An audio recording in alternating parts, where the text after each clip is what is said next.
안녕하세요. 저는 40대 중반 여성으로 최근 남편과 이혼했어요.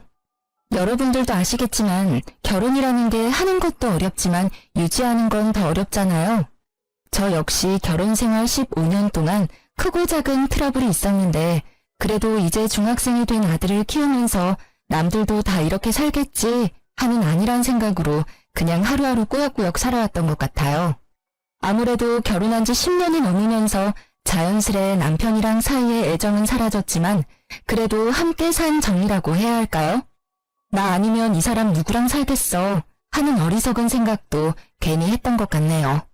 그러면서 처음에는 이혼하면 큰일 나는 줄 알고 속상한 일이 있어도 꾹 참고 아들만 생각하면서 가정은 지켜야 한다는 생각으로 참고 참았는데 날이 갈수록 남편의 행태가 괘씸해지니 더 참았다가는 제 인생이 송두리째 흔들릴 듯 했습니다.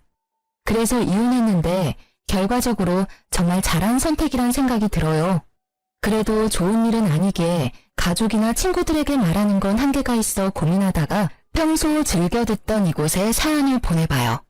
부디 많은 분들이 귀담아 들어주셨으면 좋겠고 혹여 저 같은 상황에 놓인 여성분들이 있다면 너무 겁내지 마시고 저지르라고 말씀드리고 싶네요. 서두가 길었죠? 그럼 지금부터 제가 이혼을 결심한 이유와 그 과정에 대한 이야기를 시작해 볼게요. 저랑 남편은 같은 직장에서 만나 2년 정도 비밀 사내 연애를 했어요.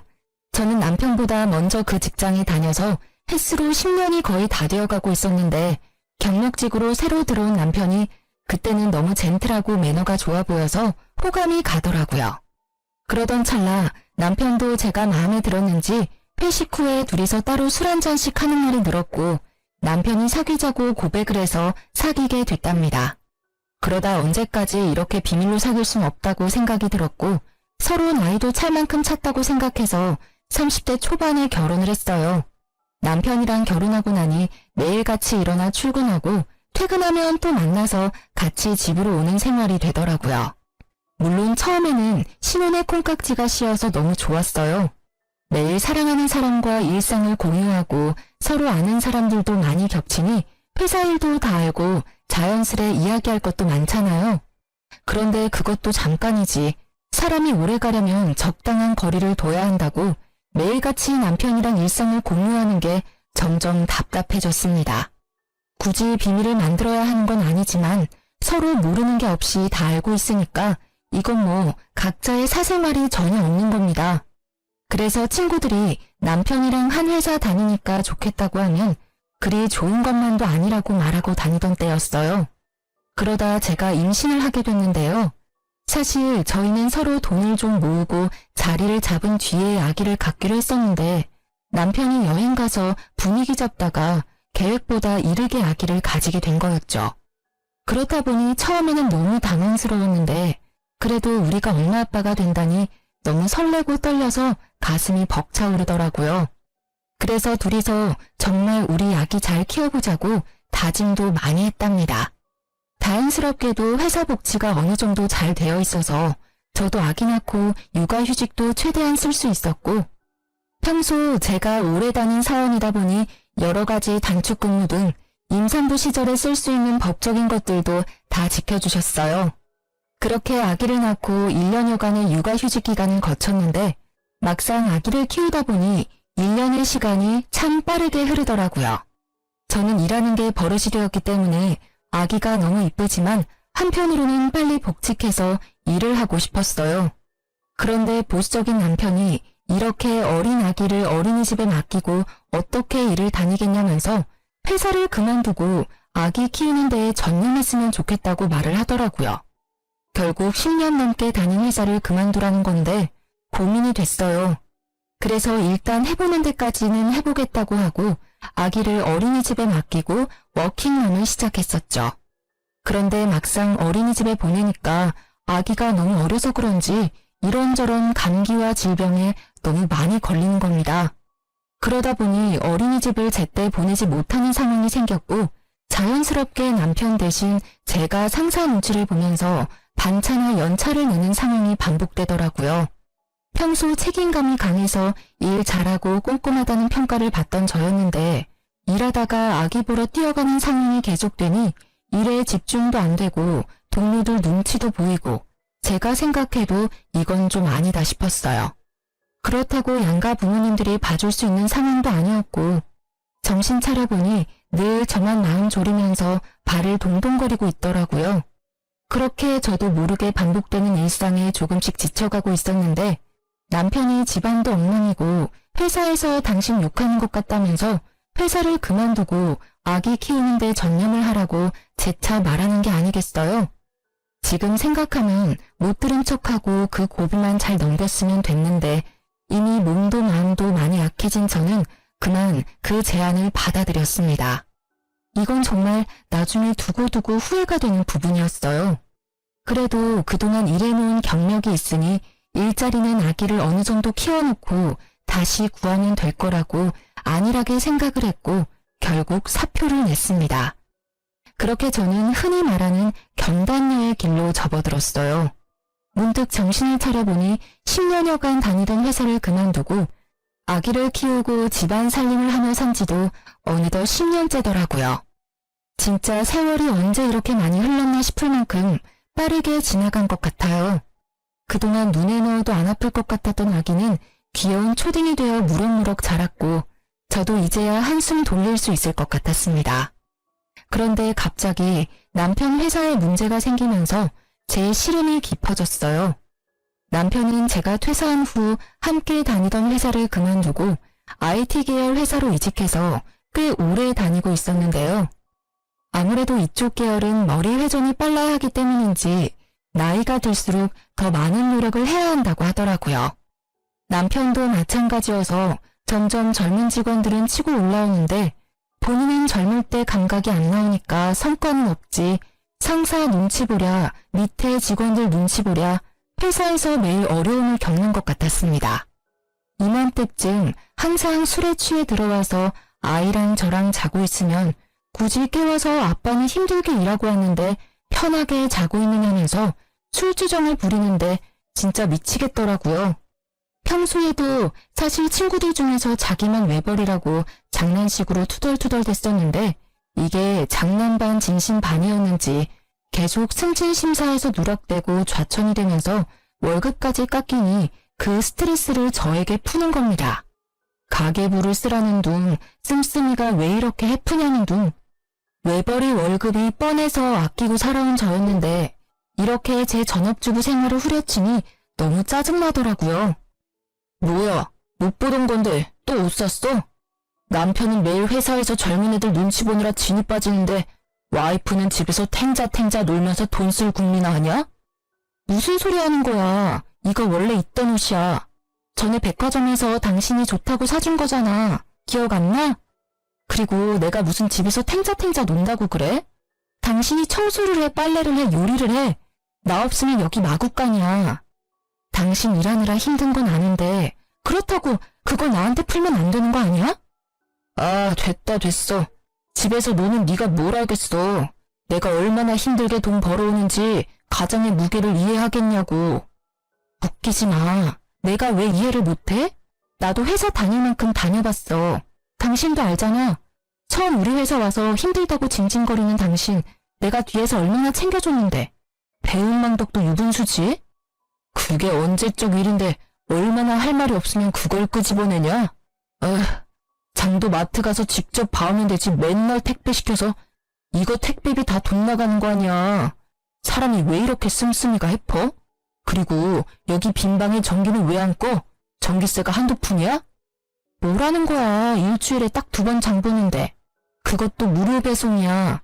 심지어 다 당신 먹고 쓰고 필요한 것만 골라서 사는 건데 그거 가지고 그렇게 못 잡아먹어서 안달이니? 내가 얼마나 알뜰하게 사는데 나한테 쓰는 돈 하나도 없어. 요즘 이렇게 사는 아줌마 한 명도 없어. 이거 왜 이래? 그리고 그 방의 전기는 당신이 나오면서 안 끈 거잖아. 따박따박 말대꾸 좀 하지 마. 머리 아프니까 앞으로는 가계부를 써. 그거 보고 당신이 알뜰한지 씀씀이가 해픈지 내가 판단할 테니까. 무슨 여자가 가계부도 안 쓰고 살림을 한다고? 어휴. 순간 너무 기가 막히고 어이가 없더라고요. 말문이 턱 막혀서 아무 말 없이 남편을 노려보고 있으니 남편이 잘하라고 제 어깨를 툭 치면서 출근을 하는데 진짜 아들만 아니었으면 머리를 한 대 쳤을 겁니다. 초등학교 6학년 아들이 아빠 왜 저러냐면서 엄마 마음에 담아두지 말라고 다정하게 위로해주는데 순간 훌쩍 큰 아들이 대견하면서도 남편 놈에게 당한 수모가 잊혀지질 않아 괴롭더라고요. 정말 남편 월급 쪼개고 쪼개서 살림을 하고 아이 학원도 보내고 또 회사 다니면 항상 깔끔해야 한다고 생각을 하는 터라 돈 없어도 모아둔 돈으로 제 옷은 못 사도 철마다 남편 옷은 새로 사서 입혀보내고 그랬거든요. 오랜만에 만난 친구들이 유행 지난 옷을 입고 다니고 포인트 적립이나 할인 쿠폰에 집착하는 저를 보면서 많이 변했다고 예전에 그 멋쟁이는 어디 갔냐고 탄식해서 좀 마음이 쓰라렸지만 그래도 우리 가정을 위해서 내가 아끼는 거니까 나는 어떤 말을 들어도 괜찮다고 스스로 위로하고 그랬어요. 그런데 이런 제 노력은 하나도 알아주지 않고 혼자 돈 번다고 유세를 떠는 남편을 보니까 일하느라 힘들어서 그렇다고 이해하고 넘어가기에는 저도 사람인지라 너무 짜증나고 화가 나더라고요. 그래서 너무 기분이 나빠서 재취업을 하려고 알아보기 시작했습니다. 아이도 많이 컸고 남편 회사 일이 그렇게 안 풀린다는데 저라고 언제까지 집에 있을 생각은 없었거든요. 그런데 사람 일이라는 게 뭐든 제 마음대로 되는 건 아니잖아요. 예전에 다녔던 경력이 있으니까 웬만하면 다 될 줄 알고 여기저기 이력서를 냈는데 조건이 좋은 곳은 전부 제 나이와 오랜 경단 기간을 아쉬워하며 탈락을 통보했어요. 그래서 눈높이를 낮춰서 작은 회사에도 이력서를 냈는데 서류는 붙어도 이상하게 면접에서 떨어지기 일쑤더라고요.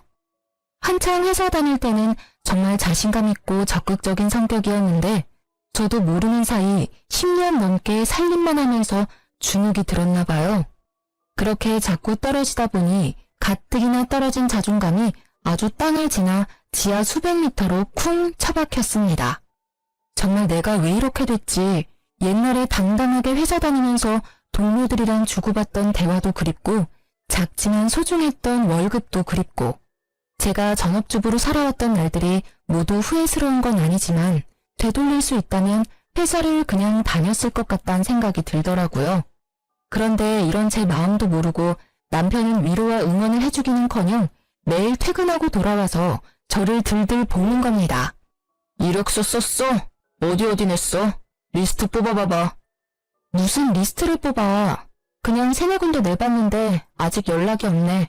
기다려봐야지 뭐. 당장 취업될 거라고는 생각 안 했어. 아, 답답한 소리 한다. 3-4군데 내서 연락이 없으면 30-40군데는 넣어봐야지. 연락 없다고 이렇게 기다리고만 있을 거야? 그래서 어떻게 취업을 해? 왜 이렇게 사람을 들들 볶아 진짜? 당신 너무한 거 아니야? 나도 취업 잘 안 돼서 우울하고 힘들어. 근데 더 힘든 건 뭔지 알아? 남편이란 사람이 이렇게 나를 업신여기는 거야. 마음 약한 소리 좀 그만해. 언제까지 그렇게 온실 속 화초처럼 살 거야? 밖은 야생이야 야생. 내가 당신 잘 되라고 그러는 거지 못 되라고 그러는 거야? 충고해주는 거 잘 들어야 회사 생활도 잘하지. 그래서 뭐 어떤 충고를 해줄 건데? 이런데 알아봤어? 내가 지나가다 보니까 일자리 박람회가 많더라고. 구청이나 시청에서 당신처럼 취업 못하는 사람들 집에서 놀지 말고 일하라고 이렇게 많이 정보를 주는데 이런 거 하나도 안 알아봤지? 나처럼 세세하게 알아봐주는 남편 있는 줄 알아?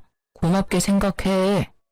이건 노인 일자리 박람회잖아. 내가 노인이야? 이게 세세하게 알아봐주는 거야? 됐어. 내가 알아서 해. 남편이 저에게 알아봤다며 건네준 팜플렛은 시니어 일자리 박람회였어요. 일하고 싶은 욕구는 있지만 일자리 찾기가 어려운 어르신분들을 위해 공공근로나 호텔 청소 같은 일자리를 알아봐주는 거 그거요.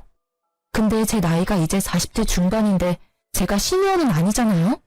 그냥 남편은 제 입장에서 제 경력, 제가 하고자 하는 일, 적성 이런 것 따위는 안중에도 없고 나 혼자 돈 벌기 힘드니까 아무 일이나 대충 해서 그냥 돈 벌어와라 이런 마인드인 게 너무 열받더라고요. 그래도 시간은 흘러서 아이가 중학교에 입학하게 됐습니다. 남편 수입은 확 줄어들었는데 중학교에 입학한 아이, 사교육비는 더 늘어나면서 감당이 안 되더라고요. 줄이고 줄였지만 학원비가 이렇게 센 줄 몰랐어요. 그렇다고 안 보내자니 요즘은 친구도 학원에서 사귄다는데 이제 막 학교에 적응하는 아들을 생각하니 차마 못 끊겠더라고요. 그래서 결국 생활비를 아끼려고 있던 집을 전세주고 좀 더 작은 집으로 옮겨가기로 했습니다. 그런데 남편은 그동안 왜 이렇게 돈을 못 모았냐면서 내가 버릇 안 준 돈을 다 어디에 썼냐고 화를 내는 겁니다. 진짜 이렇게 가세가 기운 게 전부 제 탓이라고 하는데 사실 그동안 보너스나 성과금 많이 받을 때에도 남편이 저에게 갖다 준 건 일도 없었거든요. 저는 오로지 남편 월급에서 생활비로 주는 돈만 갖고 여기저기 알뜰하게 쪼개 사용을 해왔는데 이런 식으로 저를 몰아가니 진짜 어이가 없었어요. 그래도 어쩌겠습니까? 이때는 당장 이혼할 것도 아니고 진짜 쫌생이다 생각하면서 뒤로 욕하고 말았어요. 그런데 남편이 구멍난 생활비를 신우에게 말했고 겨우 돈을 빌렸다면서 앞으로 살림을 알뜰하게 잘하겠다는 내용의 각서를 자기 앞으로 쓰라고 헛소리를 시전하더라고요. 진짜 시간이 지난 지금 생각해도 이때를 떠올리면 피가 거꾸로 솟고 가슴이 터질 것 같은데요. 더 짜증나는 건 사춘기인 아들이 남편 말을 듣고 열받아서 자기 방에 쾅 문을 닫고 들어가는 거예요. 한창 예민한 시기 아들인데 이렇게 아빠가 엄마를 무시하고 집안 분위기를 흐트리니까 얼마나 싫겠어요. 저뿐만 아니라 아들까지 남편 놈 때문에 영향을 받는다고 생각을 하니까 진짜 이렇게 살아야 하나 싶더라고요. 그래서 오랜만에 만난 친구에게 하소연을 좀 했습니다. 여태까지는 제가 제 얼굴에 침 뱉기 같아서 남편 욕을 거의 안 했는데 거의 2시간 가까이 그간 있었던 일들에 대해 말하고 울분을 터뜨리니까 친구가 이렇게 심각했었냐고 그렇게 어떻게 사냐고 저를 위로해 주더라고요. 이 친구는 저와 달리 결혼하지 않고 혼자 사는 골드미스였는데 마케팅 회사를 다니며 승승장구해서 부장까지 달고 돈도 많이 벌더라고요. 다른 회사지만 저랑 비슷한 시기에 입사해서 신입 시절, 대리 시절 다 거쳤는데 저도 결혼하지 말고 그냥 회사나 열심히 다닐 걸 후회가 됐어요. 그래서 앞으로 어떻게 살아야 할지 모르겠다고 하니 친구가 너무 안타까워하면서 요즘은 회사 말고 창업을 하는 사람도 많다고 조심스레 말을 하는 겁니다. 그동안 회사 취업만 생각했지 창업은 정말 아이디어나 재주가 특출난 사람만 하는 거라고 생각했거든요. 그래서 아예 배제하고 있었는데 친구가 대뜸 제가 만든 홈 베이킹 쿠키를 팔아보라는 거예요. 사실 제가 전업 생활을 오래 하면서 아이가 어릴 때는 시간이 없었지만 유치원 다니고 할 때부터는 휴식 시간이 좀 생기더라고요. 그래서 평소에 관심 있었던 홈 베이킹 쿠키를 취미로 하려고 꾸준히 배우고 만들어 왔었거든요. 평소에 제가 먹거나 아이랑 남편 챙겨주고 나서 남은 것들은 예쁘게 포장해서 친구들 선물로 주고 이웃들에게도 나눠주고 시댁이랑 친정에도 보내는 등 다양하게 활용을 했었어요. 만들 때는 재료 준비하랴, 숙성시키랴, 계량하랴, 오븐 구우랴 손 가는 게 많아서 번거롭지만 다 만들고 나면 너무 뿌듯하고 특히 맛있게 먹어주는 사람들을 보면 이 맛에 베이킹하는 거지 라는 성취감도 들었답니다. 워낙 아가씨 때부터 베이커리 카페 다니는 걸 좋아해서 보는 눈이 생겼는지 받는 사람들이 전부 너무 이쁘고 맛있다면서 이런 거 하나 차려서 하라고 말은 했었거든요.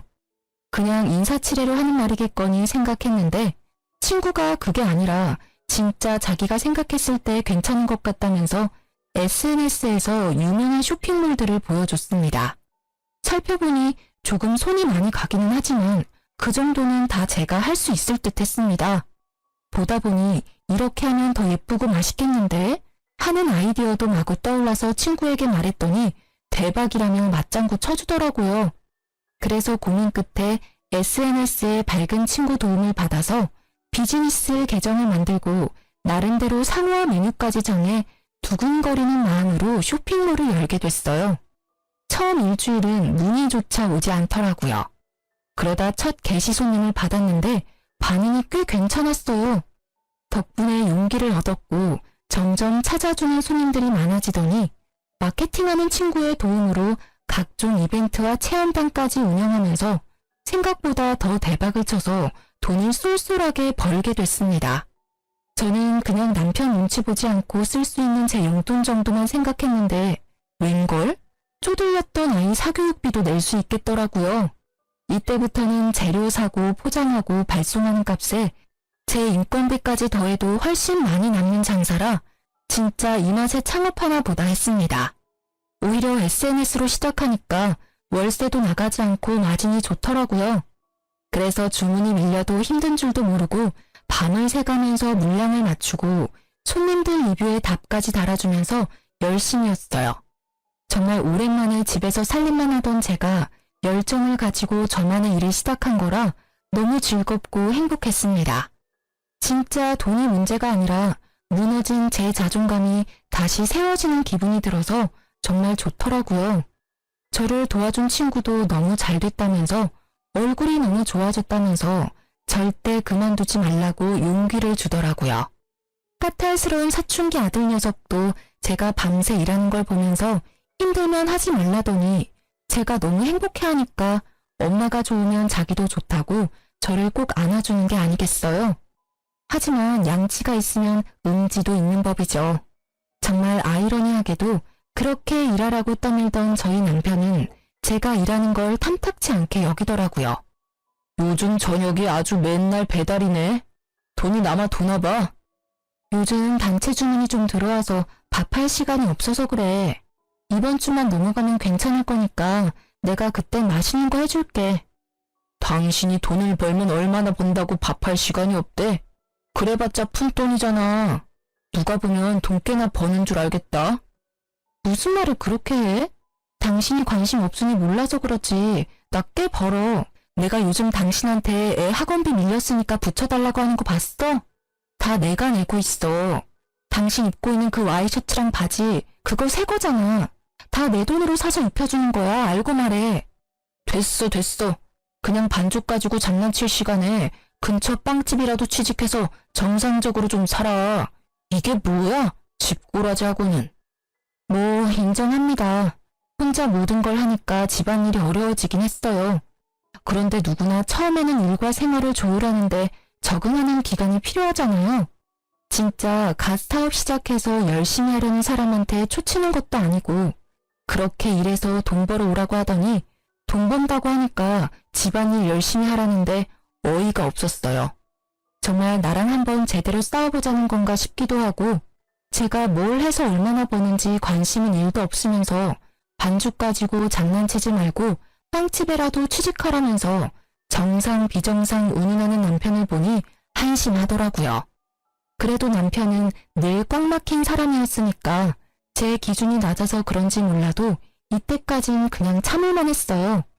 그런데 오랜만에 만난 가족 행사에서 시누이를 만났는데 남편 놈이 지 누나라고 제 이야기를 많이 했나 보더라고요. 어처구니 없게도 시누까지 저를 약올리는 말들을 서슴없이 하는 겁니다.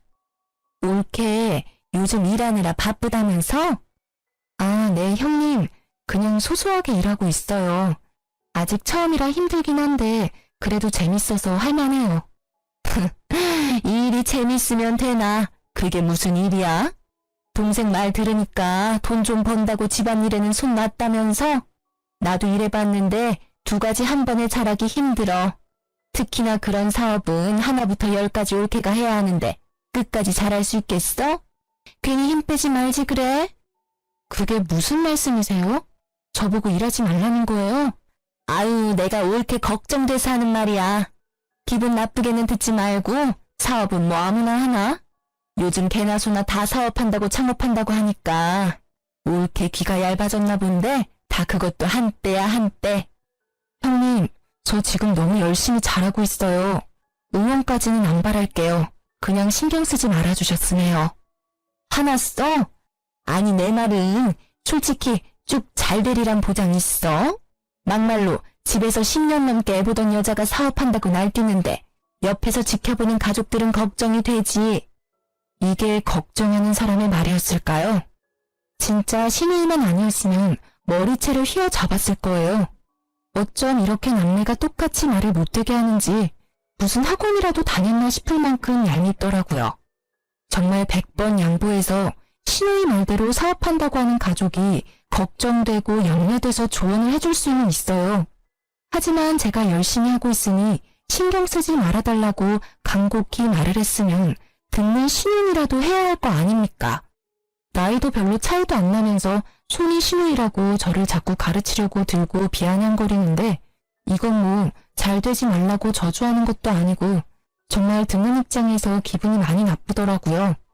너무 빡쳐서 원래는 시댁 행사에 나눠주려고 가져갔던 가전제품 선물들이 있었는데 하나도 주지 않았어요.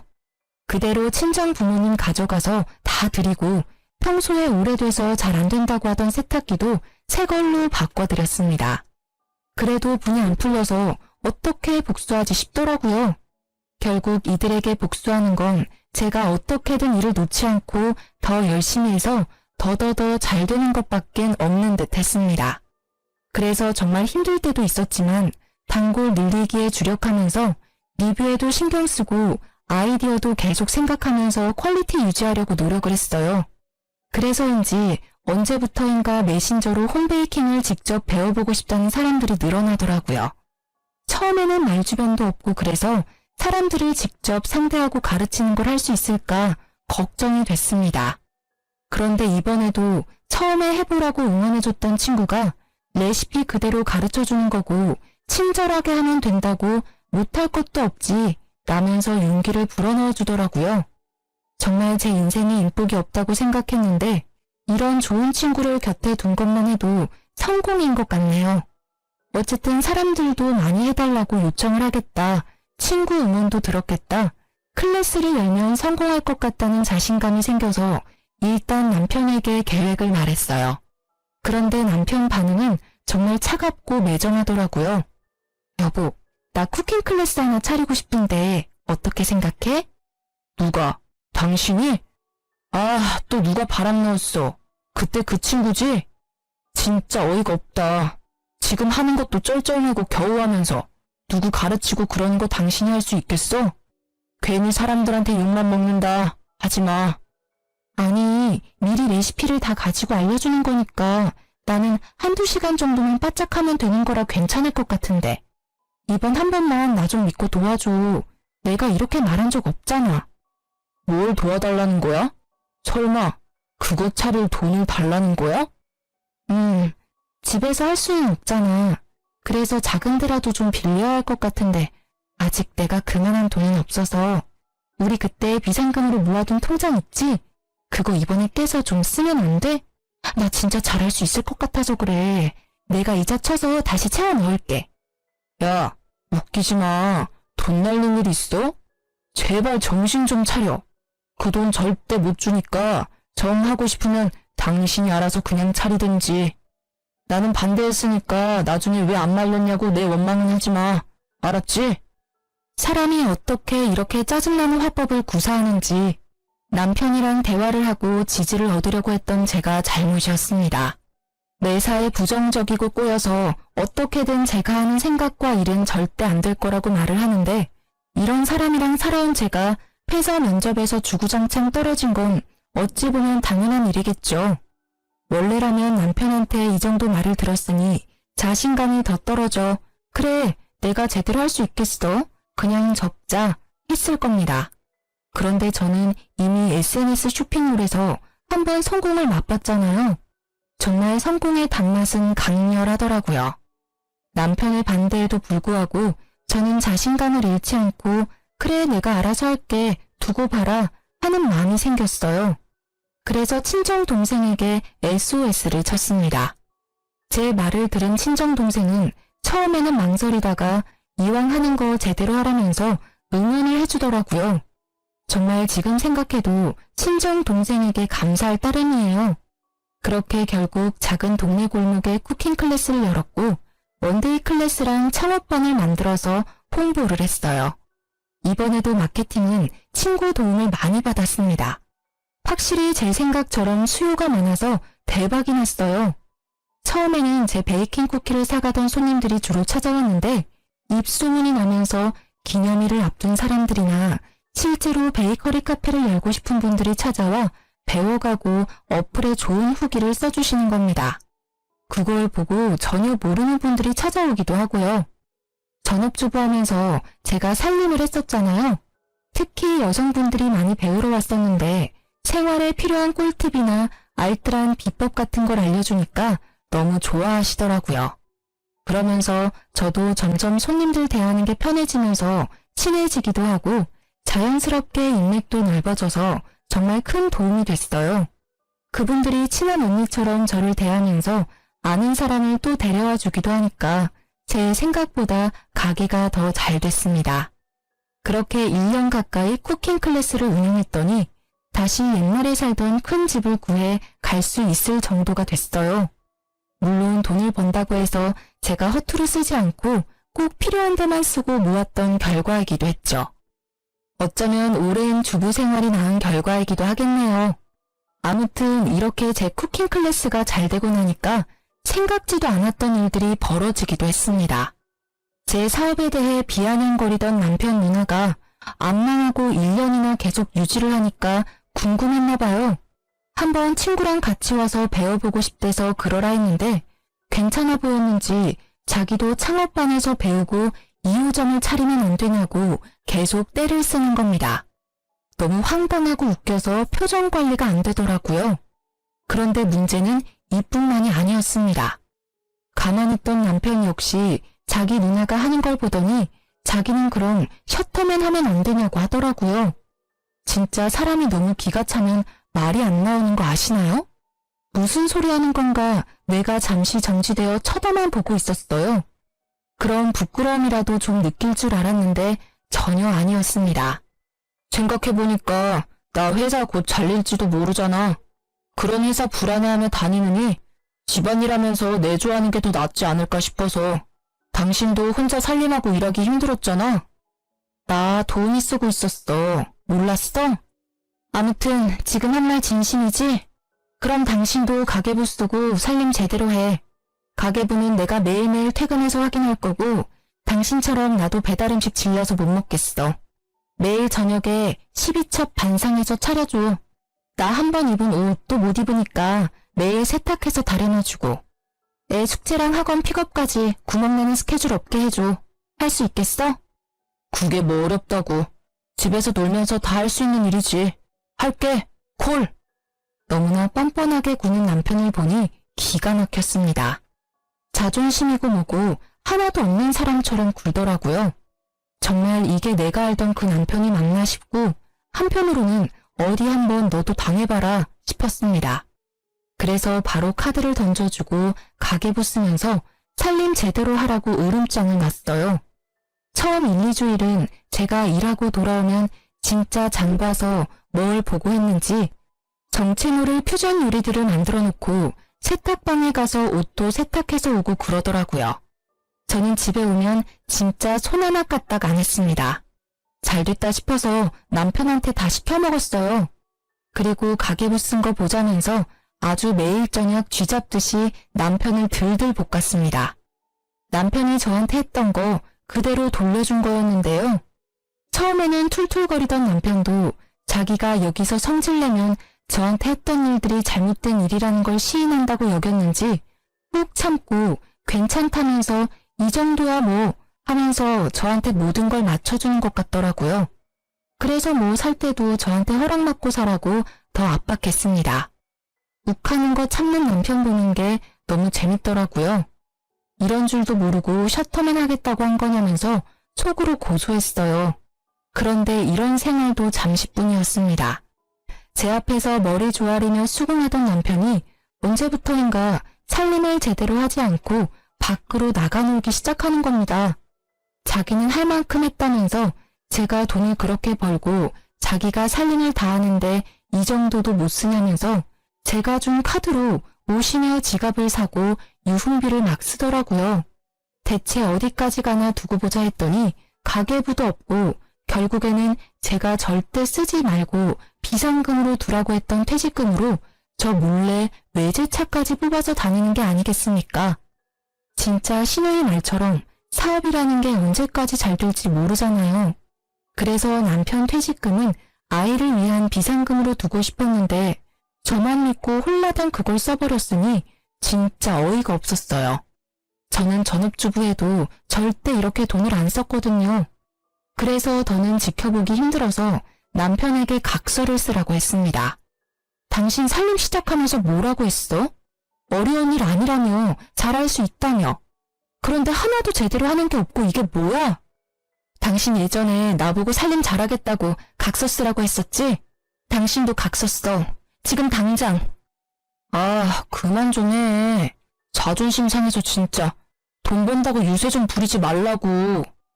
유세? 나는 당신한테 받은 그대로 해주는 거야.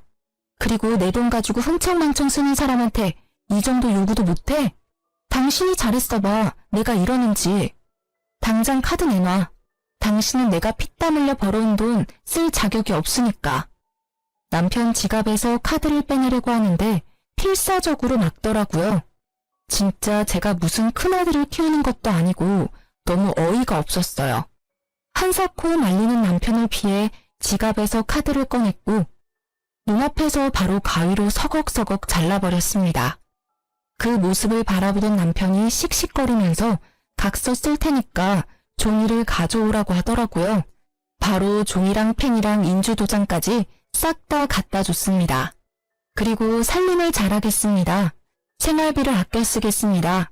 아내에게 대들지 않겠습니다 등등 머릿속에 떠오르는 대로 불러줬고 몇 번 자존심 상했는지 멈칫멈칫하긴 했지만 남편도 불러주는 대로 곧잘 쓰더라고요.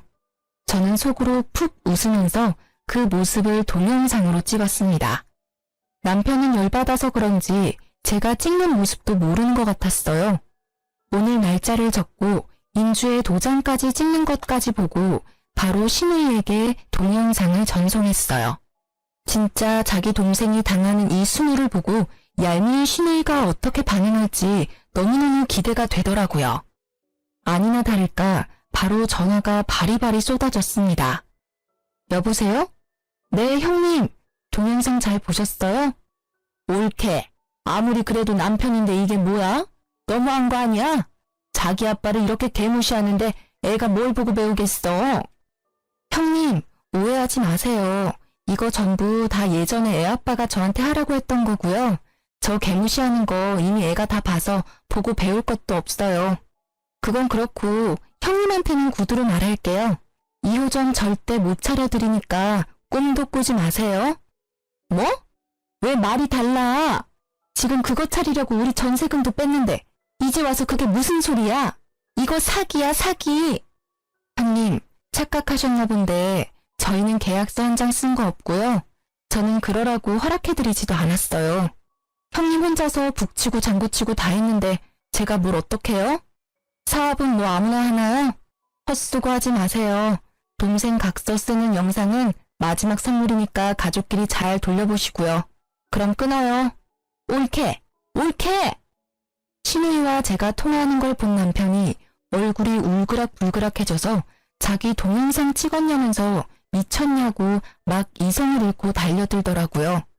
꼴의 자존심은 아직 있나 보다 했습니다. 남편 손에는 우스운 각서 한 장이 달랑달랑 달려 있었어요. 살펴보니 한자 한자 정성을 기울이기는커녕 흘림체로 대충 썼는데 꼴 보기가 싫더라고요. 바로 남편 눈앞에서 종이를 쫙 찢어버렸습니다. 이게 뭐 하는 거야? 쓰라며. 쓰라고 해서 썼는데 왜 찢어? 정성이 부족하잖아. 진심이 하나도 안 들어가 있는데 이걸 내가 뭘 보고 믿어? 당신은 항상 그런 식이지? 당신만 잘났다고 생각하고 나 가르치고 이렇게 가르침 받는 데는 익숙하지 않나 봐? 무슨 소리를 하고 싶은 거야? 똑바로 말해. 나 당신이랑 더는 못 살아. 우리 이혼해. 지금 나 놀리냐?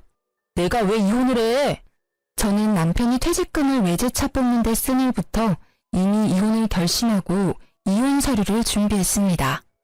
그런데 이혼 통보를 했더니 남편이 미친 듯이 달려들어 저를 잡고 말리려고 안간힘을 쓰더라고요.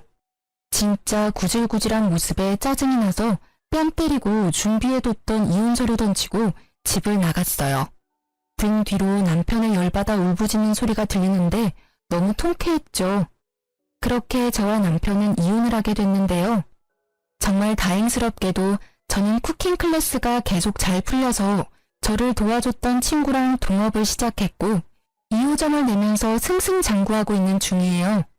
신우이는 저한테 제대로 배우지도 않고 무리해서 쿠킹 클래스를 열었는데 실력이 부족하니까 아무리 홍보를 잘해도 초반 반짝이지 나중에는 파리만 날려서 월세도 못 내고 빚만 떠안았다더라고요. 저희 수강생 중에 신우이 쿠킹 클래스 다녀온 분도 있었는데 어찌나 욕을 하던지 속이 시원하던 거 있죠? 심지어 전 남편은 신우이 쿠킹 클래스에 투자를 했는데 같이 빚쟁이가 돼서 다시 취업을 하려고 하지만 나이가 많아서 재취업도 힘들고 생활비 벌려고 여기저기 아르바이트하러 다닌다고 하더라고요. 진짜 이 통쾌함은 뭐라 표현이 안 되는 것 같아요. 막혔던 가슴이 뻥 시원해지고 10년 묵은 채증이 확 내려간다는 게 이런 느낌이구나 싶더라고요. 정말 살면서 잊지 못할 인연들이 많지만 전 남편과의 결혼 생활은 정말 잊고 싶은 추억이에요. 생각해보면 남편 말을 듣고 회사를 그만둔 것부터 꼬여버린 실타래가 아니었나 싶기도 한데요. 어쨌든 저는 제 전업주부 생활이 아쉽기는 하지만 사랑하는 아들을 건강하고 바르게 키워냈다는 것 하나는 정말 자부할 수 있는 업적이라고 생각한답니다. 사실 전업주부, 워킹맘 모두 가정을 위해 헌신하고 자기 자식을 사랑하는 건 마찬가지잖아요. 그런데 이런 노고를 몰라주고 깎아내리기 바쁜 남편은 도저히 참을 수 없는 치욕이었습니다. 이제라도 그 수치감에서 벗어나게 돼서 다행이고 앞으로는 정말 주체적으로 제 삶을 살아갈 거예요.